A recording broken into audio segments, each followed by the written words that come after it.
Mamma काय करायला लागली?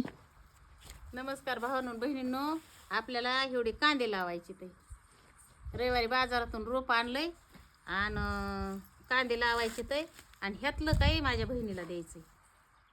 एवढं लागत नाही ना आपल्याला, स्वस्त माग बाजारात भेटलं म्हणून आणलंय तर ते पाहुणे बोलविले ते आणि त्यांना काय द्यायचं.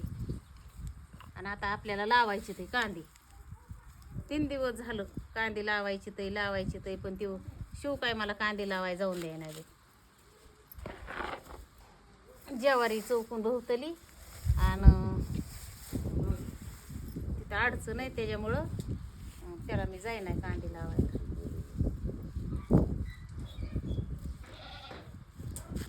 लसूण लावलाय, आता पालक लावायचा आहे. आपल्याला थोडंच लावायचं, लय मोठं नाही लावायचं, त्याचा लय कुटाणा असतो. कोण करीन एवढा कुटाणा? आपलं खायापुरतं पात कांदे.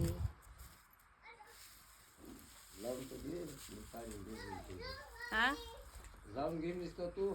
मी बिझी तो पुन्हा. हो लय करीता. काल मला तिकडं जायचं होतं, परडीला कुंकू आलतं तर फोनला काय की झालं तर रेंज नव्हती. काय 10-15 दिवसाला तर फोन बी लागा नाही. चावी माझ्याजवळ आणि दहार काढली, दूध काढलं, त्यांना भाकर करून ठुली, दूध तापून ठुलं, नुसतं घेऊन खायचं राहिलं होतं. कोणी सोडली ती दीदी? आता शिळी असते की तिला आय शिव काय कर शिव, उचल लवकर, शिळी मारीन. ती चिवडा कशी खाईन र?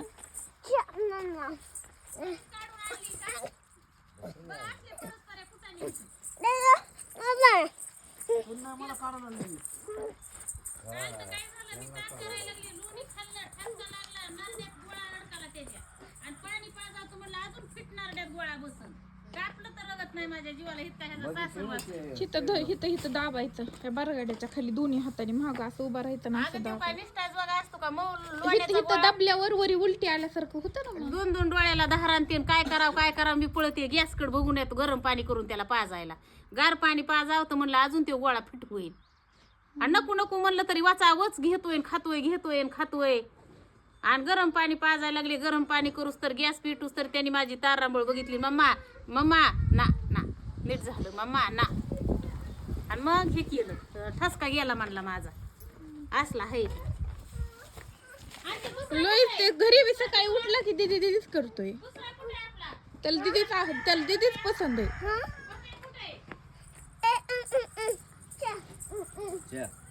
कप्या राहू दे त्याची मम्मी मारी ती त्याला. दीदी जाईन शिळीकडे, पकड शिळी मारीन तिला.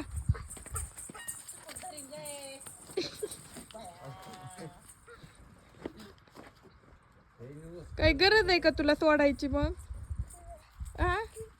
चुचू नाही ती. कोण आहे ती? दीदी तू पडचे ड्राय, ती बी पडत.